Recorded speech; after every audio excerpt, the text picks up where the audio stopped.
Зависимости Мексики, так что тебе нужно поменять? Во-первых, я вижу свой флаг. Я вижу вас. Да, я вижу вас.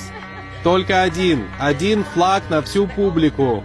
Но, как я говорю, в таких вещах важнее не количество, а качество.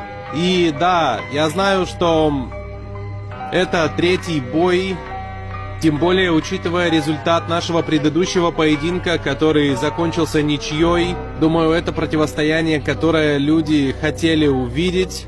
И мы знаем, что это будет огромнейший ивент в сфере, и мы получим, все бойцы получат огромную мотивацию от фанатов единоборств. И совершенно неважно, несмотря на то, что это битва, и вы поддерживаете либо одну, либо другую сторону, но в целом, в конце концов, мы все едины, мы фанаты боевых единоборств. И это самое главное, устроим потрясающий турнир. Вперед!